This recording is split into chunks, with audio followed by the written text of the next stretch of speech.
Okay, so just a disclaimer, I am going to be reading through my lesson plan right now because I haven't had any time to actually practice it. So I apologize for that. And obviously I'm not going to be sitting here the whole time I'm presenting.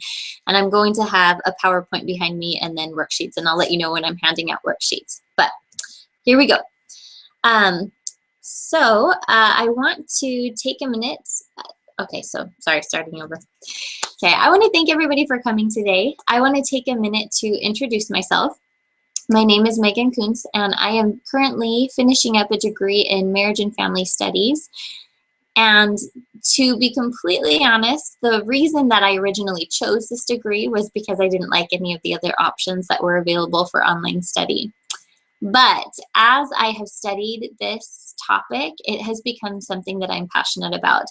It has been so enlightening and interesting to learn about family dynamics and the importance of strong families, not only for individuals, most especially children, but also for our community and our nation as a whole.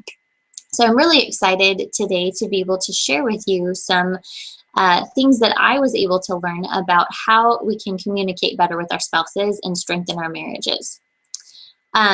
Every year, the university, actually not every year, every couple of years, the University of Virginia and the Institute for American Values highlights the fact that our society is increasingly viewing marriage as optional in the state of our unions. So they do a lot of research on marriage and then they compile this report.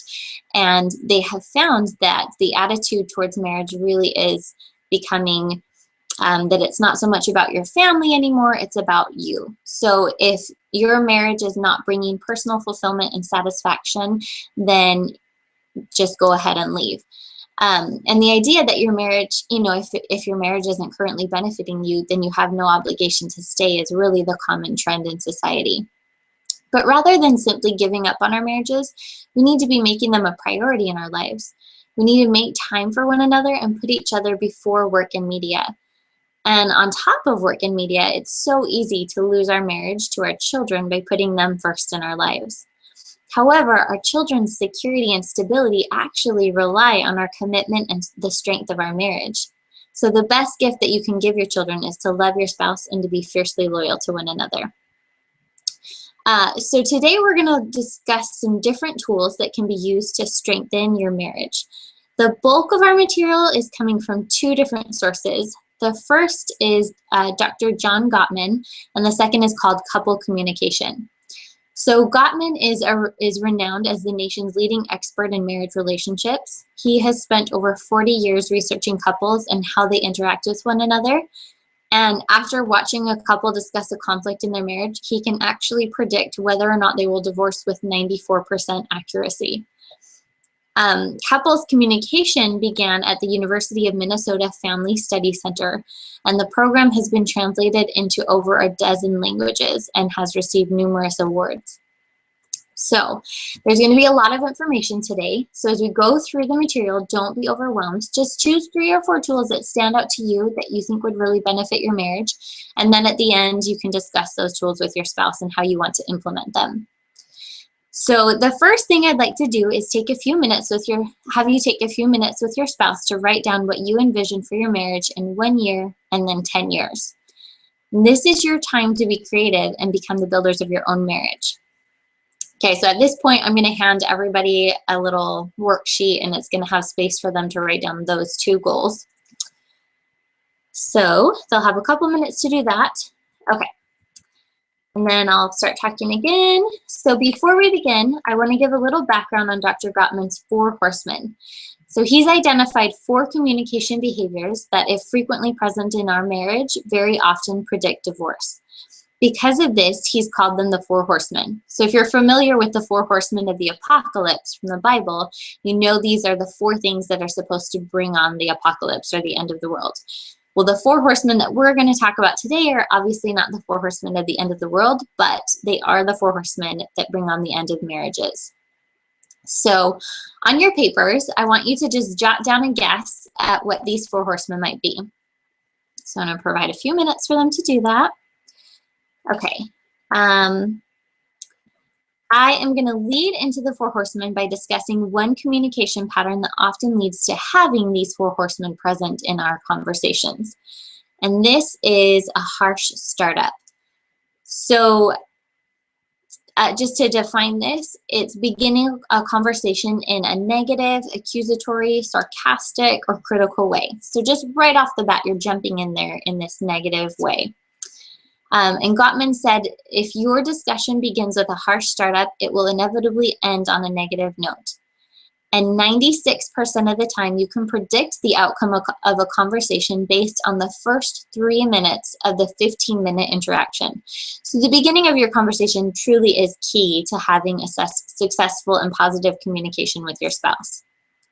So I'm going to share just an example with you. And this is an example of a harsh startup.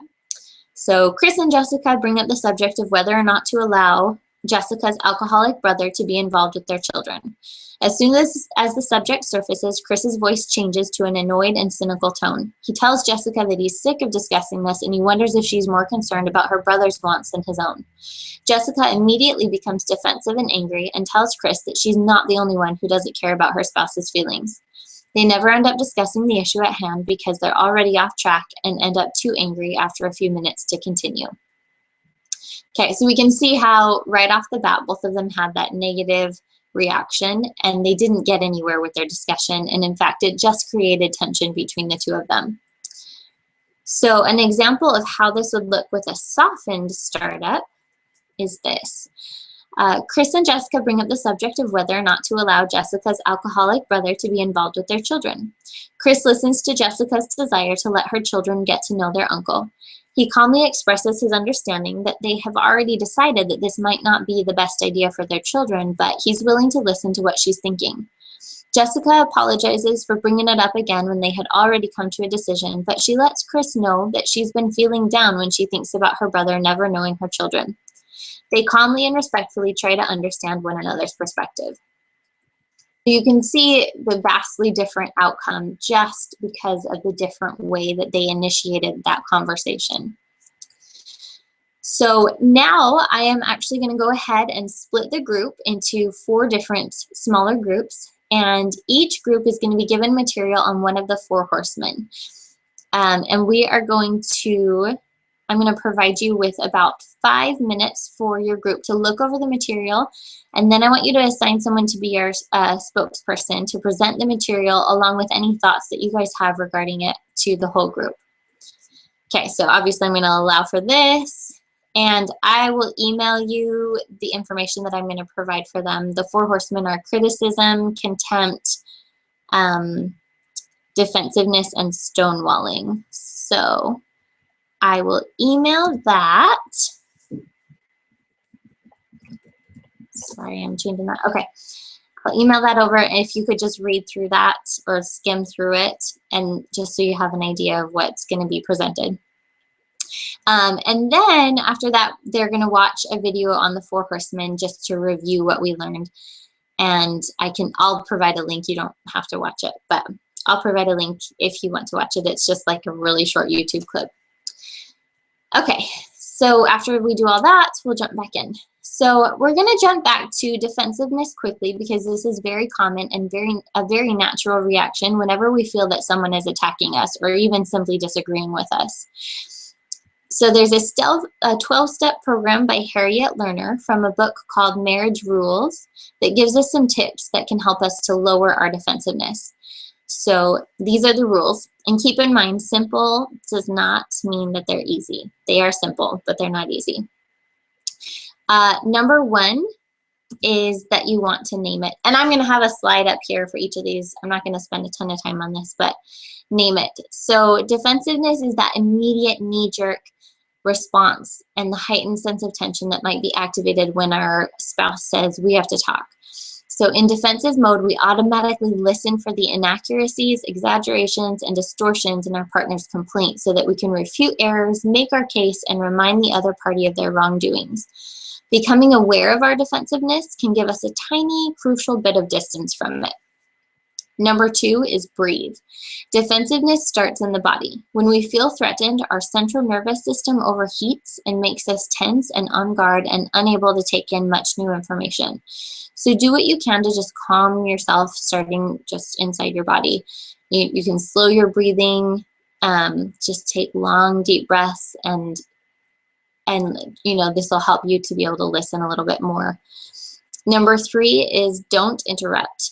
If you can't listen without interrupting, it's a good indicator that you have not calmed down. Number 4 is don't listen when you can't. Trying to listen when you can't does more harm than good. So tell your spouse that you want to have the conversation and that you recognize its importance, but that you can't have it right now. Number 5, ask for specifics. This will help clarify your partner's point and show that you care about understanding him or her. So for example, you could say, can you give me another example of when you felt I was putting you down? And asking, this is important, asking for specifics is not the same thing as nitpicking. The key is to be curious, not to cross-examine. So you need to ask with a curious tone, like I really want to understand this, not, well, tell me when I did that because I don't think that I did type of a tone. Number 6 is find something to agree with. You may only agree with about 2% of what your partner is saying and still find a point of commonality between that 2%. So you could say something like, I think you're right that I've been coming home stressed out from work. And that'll at least allow them to see that you're making an effort to try to understand what they're saying. Number 7 is apologize for your part. There's almost always something to apologize for when we've had a difficult experience with our spouse. Even making a general and genuine comment like, I'm sorry for my part in all of this, can indicate to your spouse that you're capable of taking responsibility and not just evading it. Number 8, no buts. When we're defensive, we may begin a slew of sentences, but rebutting what we should be trying to take in.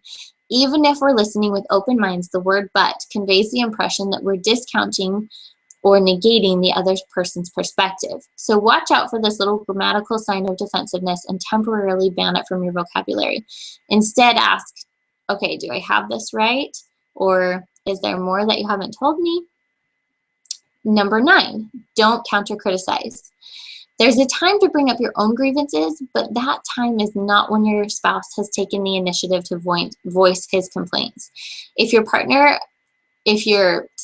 complaints are legitimate, all the more reason to save them for a time when they can be the focus of the conversation and not a defense strategy. Number 10, let your spouse know that he or she has been hurt. Even if nothing has been resolved, tell your spouse that she's reached you. It's not easy to hear what you're telling me, but I want you to know that I'm going to give it a lot of thought, is an example of that. So take a day to genuinely consider his point of view. Number 11 is save your disagreements for a second conversation. So when we're feeling defensive, we try to do everything in one conversation as if it's the last one that we're ever going to have. So tell yourself early on that that you are going to take a day to think about your spouse's point of view and that you don't have to make all of your points right now. Number 12, thank your partner for initiating the talk. Even if you don't like what your spouse is saying, you can thank him for initiating a difficult conversation. Then bring up the conversation in the next 48 hours and show your spouse that you are continuing to think about his point of view and that you're willing to revisit the issue. So you could try something like, I've been thinking about our conversation and I'm really glad that we had that talk. Listening without defensiveness is a huge challenge, and it's really something that may take a lifetime to master. So just begin with the first 3 steps. Name it, breathe, and don't interrupt. Okay, so now that we've covered the don't do behaviors, let's look at some of the tools that we can use to help us communicate in a healthy way with our spouse. The first tool that we'll use is from Couple Communication, and it's called the Awareness Wheel. So this is actually a tool that helps you to zone in on your own thinking and emotions. If you don't really understand what the root cause of the problem is in your eyes, then you can't communicate that in a productive way to your spouse. Sometimes we get upset.